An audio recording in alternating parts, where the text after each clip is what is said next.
notes today, talking about the ocean and how the ocean moves, looking at shorelines and how the shorelines are affected by the movement of the water. And then again, this is the last notes we'll be taking for a while. My dad gave me some good parental advice. If you ever have a teenage boy, do not let him watch UFC. Because then he's going to want to fight all the time. I love UFC. The second a boy watches UFC, that's like his dream, is he wants to step into that ring. He wants that stuff.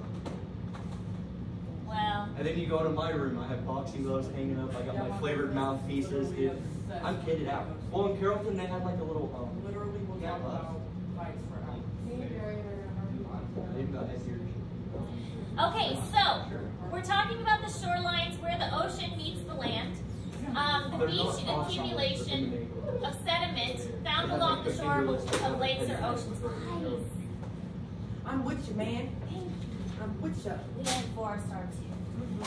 I got my dog. Ethan still needs to turn work in for me. I have a little bit to do too. I don't really. I got your belt. Yeah, I was doing that this morning. I'll wrestle my sister if she wants to something. So beaches are constantly changing shape. Because of the way the water impacts them, having that water and those waves constantly rush over it is going to alter the shape of the landscape in those areas. The beach itself is the sandy area from where the water goes into more firm land. And we'll talk a little bit about what the beach is actually made out of, what kind of sand and particles can be found there.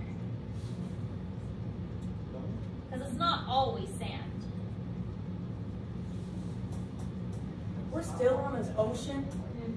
Goodness. Goodness. But testing over it on Wednesday. I'm glad you got a study guide this time because it'll tell me a lot more than those. There'll be a. Those are I got good. ready. Quizlets are cool. I like them. School just get on my nerves.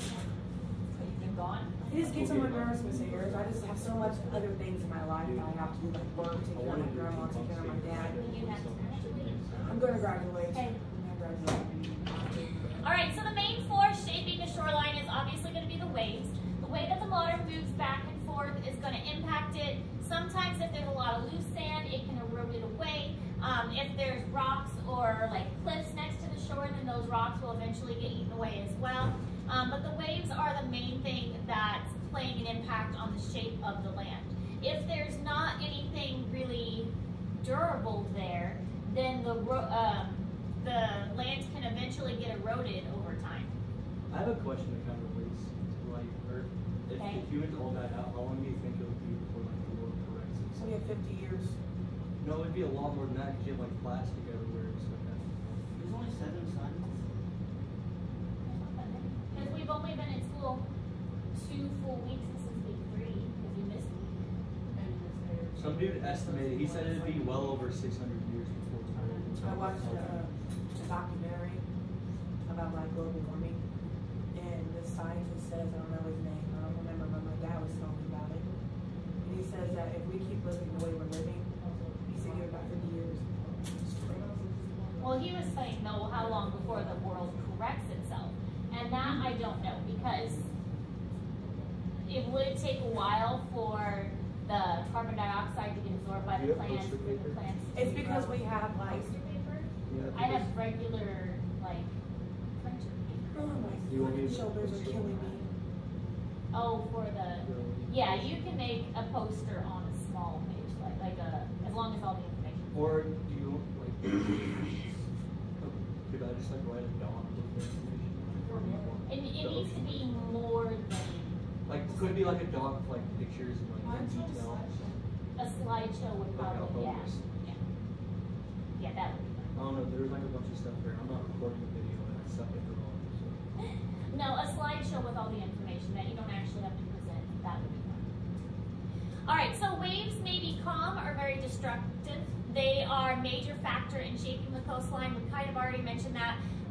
They can hurl thousands of tons of water against the land and force it into the cracks and crevices, and those little places are going to erode more quickly. So the waves themselves are very, very destructive. And we learned the other day about how waves are formed, and a lot of that motion of the wind on the surface, and then how the water kind of rolls underneath. Both heavyweight champions.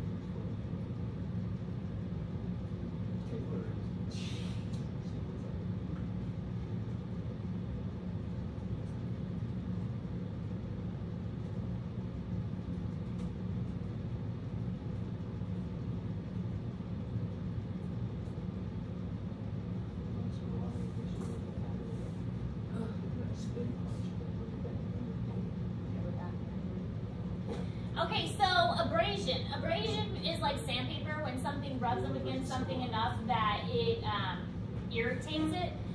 Rug burn would be another good example of abrasion. So waves can also cause rock fragments to saw and grind the coastline, smoothing the surface and often creating more sand. So when those little pieces of sediment are already in the water and it brushes up against something, it's kind of like taking sandpaper to it. And over time, it's going to rub it down, and those little pieces of rock are going to contribute further to the sand that you find on the beach.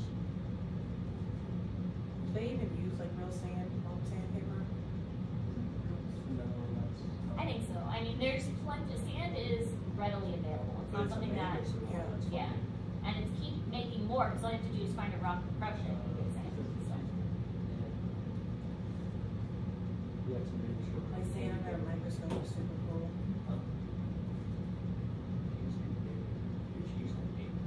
I think I've learned more in this class than I've learned in any of my other classes. If anybody asks me, like I have people at work sometimes that just wonder how my day at school went, and they're like, "What you learn today?" And it's always something from this class. Like it's never anything else. Well, it's good because sometimes I feel like I'm not doing a No, good you're job doing. teaching. And I'd be like, "Really? I'm like, yeah, isn't that crazy?" You're like, "Where'd you hear that?" I'm like, "In my space class." But like I also like when you put those video assignments up, I learn a bunch of new stuff from watching it. I love stuff like that. I'm all down for like documentaries and like stuff like that. Yeah, except for 2 hours. I'm okay, but I could fall asleep to that stuff. I love stuff like That's the that. problem. That's why it's not a good assignment. Well, as I said before, this is my first time teaching it, and I'm learning, and No, you're good. now I've made note that that is not the best assignment. I loved it. I can literally, I watched it through days and days, but it was still like, I loved watching it. Like it is calming and. My son there, first class, I think some of like his voice. Oh my gosh. Russian voice is like really calming, and I'm about to go to sleep. I like I it. can't even do the assignment. But like if you listen to it and something catches your attention, you'll stay and watch it. All right, so wave refraction is the bending of waves. So we see refraction happen in like light waves, because remember, water waves isn't the only thing that makes waves. There's sound waves and light waves and energy waves and things like that. But wave refraction is the bending of the waves, and this is often going to happen when there are not an even coastline, so when there is like dips and protrusions into that water. Wave energy is concentrated against the sides and ends of the headland that extend into the water. So if the wave is coming into the beach, most of the pressure of the waves is going to hit right here. And it's going to kind of spread out in these lower areas. So anything that sticks out into the water is going to take the brunt of the force. That's why those areas are often eroded the most. But that's also why we will build structures like that out into the water. So it will purposefully take the brunt of the force. So the waves, once they get to the shore, are much less severe. So we kind of, and we'll look at some examples of it later, we kind of make it so that the waves have to interact with these parts. And so by the time it actually gets to the beach, it's a little safer.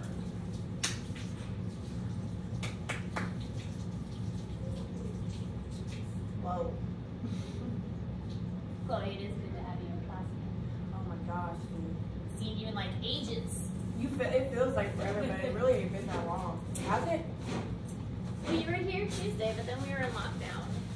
Yeah, I wasn't. Yeah, I didn't get to So come you to weren't class. in I class. didn't come yesterday because my dad was super sick, and I had an incident. I got into a little wrestle with some people, and Is that what they call I it was now? too stressed out, huh? Is that what they call it now? I just don't want to make it sound like I'm a beast or something. This module, wave refraction, will help you with this Rumble, part of the how about that? assignment. A little rumble. As waves come into water shallower than the wave base, which is defined as a depth of half the wavelength, The orbital movement of the waves begins to feel friction with the bottom, and the waves begin to slow down. The shallower the water gets, the slower the waves go. As they get into shallower water, they bunch up together, grow taller, and eventually break. But the other thing that the waves do before they even break is what's called refraction, which is the waves bending and changing direction as they slow down in shallow water. Here's an animation that shows wave crests coming in straight to the beach. And what I want you to imagine here is that off of the headland where the lighthouse is, the water here is probably shallow, whereas it's deeper over here in these two bays on both sides. So the waves slow down more here and less here, and that causes refraction. You can see how the waves are bending and changing direction. Now the reason this is important is that if we put arrows on the waves showing how their energy gets directed, the refraction causes the energy of the waves to be concentrated in the shallow water near the headlands where the waves wrap in and push together. So you're going to see the biggest waves and the most erosion right here. Whereas the energy of the waves gets spread out in the deep bays on both sides. So the energy here is dissipated, and here you're going to see kind of small waves. Now this process of refraction of waves bending in over shallow areas is very important for forming big surf waves. And we're going to look as a case study at the Mavericks wave in Northern California near Half Moon Bay. Okay, we're going to stop there for that. But most waves reach the shore at a slight angle, and there's something called a longshore current. We kind of talked about currents a little bit too, but the currents flow parallel to the shore and move large amounts of sediments along the shore. So as the longshore currents move, it's moving just along the length of the shore. And this is going to cause the sand or whatever else is there to kind of move along with it.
And she looked like hitting her, and her, and my mom, it's not one person. So she woke up from kind of screaming, and she came in there, and automatically everybody's looking at me, thinking, I need to cry or something to do. And she's the audacity to fill up a cup full of water. All right, so this is going to show the longshore currents and how that works. That ain't gonna solve. I don't care if it was Jesus who threw water in my face. I'm gonna fight. So this has the longshore, I don't think it has any sound. The current's moving across, and then the sand here is being picked up and deposited as it goes. All right, so with longshore transportation, easily move the fine suspended sand and roll the larger sand and gravel particles. So with this, the shape of the coastline gets dramatically changed, because the way that the water is moving makes it really easy for the sand and the gravel to move along as well. If it's really, really fine, it can get picked up completely by the water. Otherwise, if it's a little bit of a heavier particle, it can just kind of roll along on the surface. If you ever go to a beach, it might be interesting to take some colored sand and place it next to the water and then see how the waves and things disperse that colored sand, and that gives you an idea of how all the sand in that area is moving.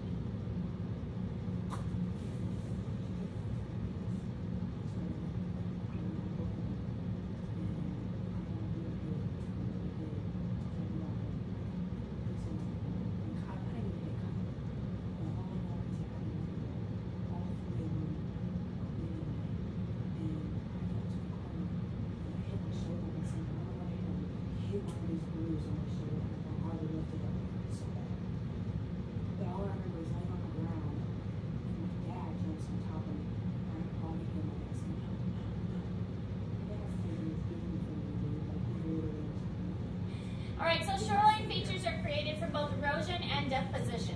So erosion means taking away, deposition means adding. So the combination of the two is what's going to change the land. So we can see if we have a river coming in, that's going to impact it as well because the river is carrying a lot of sediment and it's going to drop it off where it hits the water. If there's a lot of streams and things, you're going to have a similar effect where those streams are going to carry a lot of sediment and drop it off when it hits the water. We've also got some extensions here into the water, and if the waves are coming straight at them, then that's going to cause these extensions to erode or get worn down over time.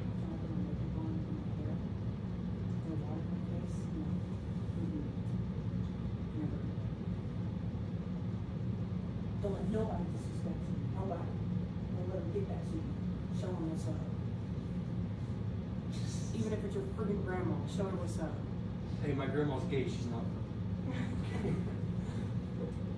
My grandma's a My dad's a pimp. Every time I show my dad someone, they're like, your dad's a pimp. I'm like, you never really think that made her a pimp. He's a simp. He's been chasing the same woman for years.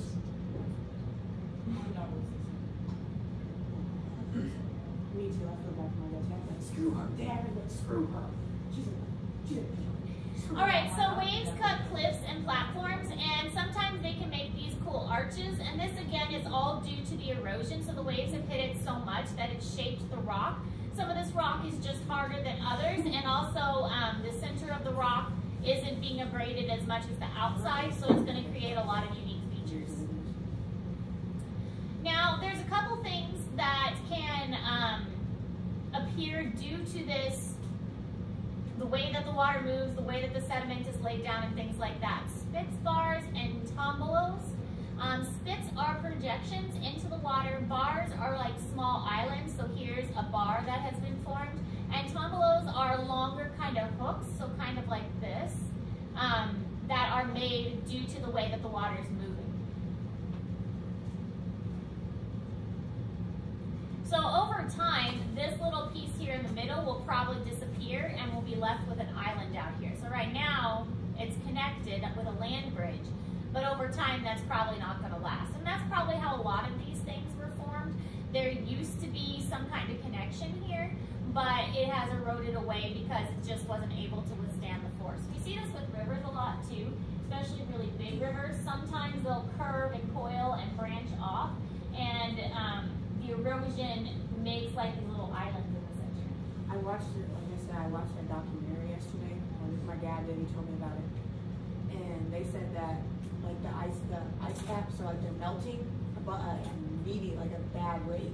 And they're saying that Louisiana is losing a football field of land every so, I don't know how many hours, but like they're losing land like this. Isn't that crazy to think about? But still, it just like, no one's even doing nothing about it. Like, they're just gonna let it happen.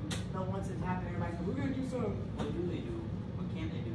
They can't do anything. All right, so here are some examples of, this is the barrier island. So it used to be part of this, but the erosion has caused it to form an island instead. So we've got a lagoon here now instead. So here's a bay. Here are some spits where the land projects out. There's a tombolo where it makes more kind of a hook. And so you can see there are lots of different variations in the coastline depending on how the water moves.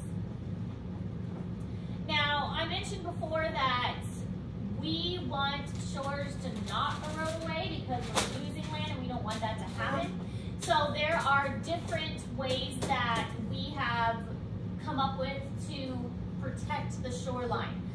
Groins, breakwaters, and seawalls are three of the ways. Groins prevent longshore sediments from traveling. So here's some examples where they're projected out, and if the longshore current was going this way, it wouldn't be able to carry the sediment from here down to here because it gets blocked. So the sediment stays in place. Breakwater breaks up waves before they reach the shore, and these breakwaters allow the wave to not be as severe. So we are deciding where the very severe waves are placed. We're saying, okay, it's okay for waves to be really big and really powerful in this area, so let's create a breakwater here, and that way on these beaches where people come to enjoy themselves, it's going to be more gentle. Wasn't there like a tsunami somewhere not too long ago? Japan, there was a tsunami, but that might not be the one you're thinking of. That was a while ago. That was a while, yeah. Yeah. I feel like there was like, What they year said did it, that happen?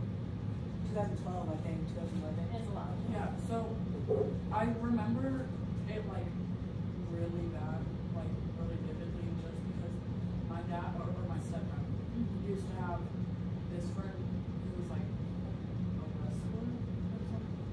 I don't know. He was from Japan, and he ended up like he had thrown him going away party because he was going back to Japan, and I think it was either right before the tsunami happened or like right after, because he either went to go help his family or we ended up getting a call about something happening afterwards. I don't remember. I was like, Tsunamis are scary. My brother was stationed in Japan during the earthquake and the tsunami. He's in the Air Force and he was stationed there. Was he in the air? No. He didn't fly much. I mean, even though he's in the Air Force, he did munitions, which is like lots of stuff. I mean, am I wrong? Gosh. Just put a life jacket on. The best defense against a tsunami. As long as it gets money, no one cares. All right, so here are some examples of the different types. These are the groins that prevent the longshore from carrying the sediment away. So the sediment is going to stay in those areas instead of erode away. We've got some breakwaters here, and then there are seawalls that just prevent erosion when we put up a more stable structure there.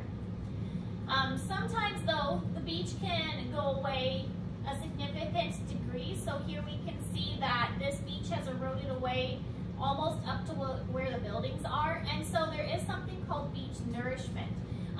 Sometimes places, well, a lot of times places along the ocean rely on tourists' money to support their community. And so if the beach is gone, people aren't going to come. If the water's coming right up to there, they want to go to the beach, they want to play in the sand, they want to lay out, they want to enjoy it. So this place isn't going to have as much tourists as this place would. So there are some places that decide, well, can we bring the beach back? And the answer is yes, you can, but it's really expensive. So this is an addition of large quantities of sand to the beach system. So basically this area decided to try and build their beaches back and dumped tons of sand here on the coastline. And they were able to rebuild their beaches quite a bit. The advantage is this is healthier for the environment. It does add tourist money. People are going to come here now to enjoy this. And these buildings are safer. I mean, if the water just kept coming and encroaching onto the land, those buildings would suffer consequences. Maybe the land underneath would get eroded and the buildings could collapse. So this does make it safer for the buildings as well. But it is very, very costly for a place to be able to do this. I mean, the amount of work that's necessary. And then once they get it, they have to be able to maintain it. So they're probably going to use some of those strategies like the breakwaters and the groins and things like that to try and prevent that from happening again. So Florida, I guess, is where this example is. And this is what it looks like before. You can see the beach is very, very short. The buildings are almost right up on the ocean. Yeah, that's weird. And then after, they've added a lot of sand. So if you were going to visit someplace, you would probably rather go here than here, even though it's the same. Because this is, you know, you'll be able to lay out with your blankets and your towels and your umbrellas and play. Your kids can play in the sand and you'll be able to enjoy it a lot more. This one, you don't really have that option. And even if there was a little beach, it'd be super crowded. This one wouldn't be quite as crowded. So for them, look at those buildings right there. yeah, and it's right up against the water. Tsunami, they'd be trashed. Yeah. So this is a good investment for some places because it does allow for better sustainability. But again, the expense of doing something like that is a lot. What? Have we ever experienced a tsunami? I don't think we have here. No, in Tsunami is America, like, period. yeah, I'm sure we have. Well, I'm sure probably in the past we have. Well, I've never heard one A tsunami is like when the earthquake is a humongous wave. Probably when we had the asteroid that killed the dinosaurs, because that was in the Gulf of Mexico and what actually kind of created the Gulf of Mexico. Because like, if you like look at it, there's like, we never talk about tsunami in America. It's always like Japan and stuff. Well, it also depends plates rub against each other, and that would create the earthquake, which would in turn create the tsunami. So I don't think we have a whole lot of plates here except along the California I guess coast. it wouldn't be as devastating for us as Japan's crack because of the big island. That is true. And we're a giant rock. Yeah. So it wouldn't be that devastating for us as a Well, and I think one of the reasons Japan has so many issues is because they are right next to two plates. And those two plates are constantly rubbing against each other. Okay.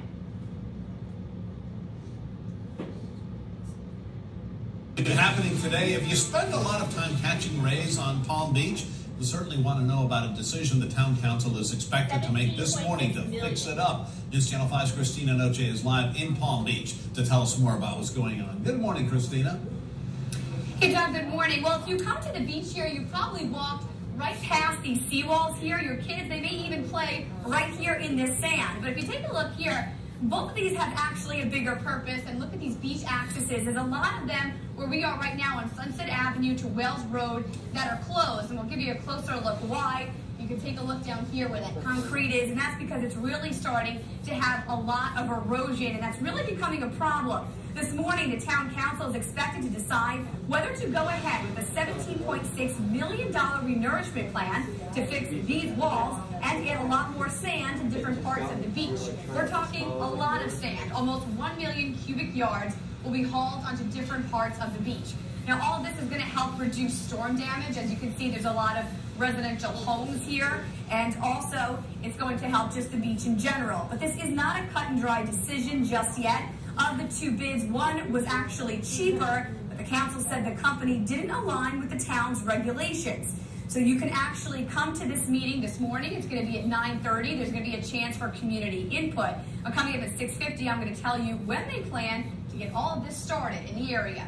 We're live in Palm Beach. Okay, so you can see that it's much more complicated than that because in order to afford something like that, they probably have to raise taxes.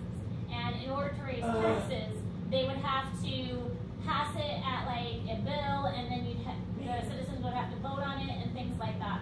So it's not a decision that can be taken lightly, but at the same time, if you invested in this, you'd probably bring more tourism, which helps the economy. So it's kind of a finding that balance and trying to protect the beaches before they even get to that part.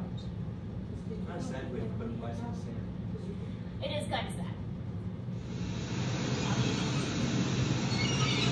This is Sea Talk, ocean news from the University of Delaware. The sound of waves lapping at the beach might be soothing, but those waves are hard at work. Along with winds, tides, and currents, waves constantly change the shape of the beach and dune system. Sometimes sand is added to the beach, sometimes it's moved along the shore, and sometimes it's moved offshore. When too much sand is removed from the shore in a process called erosion, a reduced beach area can have negative effects. Animals lose their natural habitat. Structures become vulnerable to flooding tides and storm waves. And people can't use the beach anymore for recreation, resulting in a loss of tourism revenue. To help solve the problem, sometimes authorities complete a process called beach nourishment, in which sand is pumped from offshore areas to rebuild beaches. This is Sea Talk, a public service announcement from the University of Delaware, Delaware Sea Grant. So it's kind of neat that they can even take it from the ocean itself and pump it to the shore instead of taking it from other places that already that have would work. it. I feel like there's kind of drift back slowly. It would, and see that's why you would need to create those sea walls and those breakers and things to prevent that from getting worse.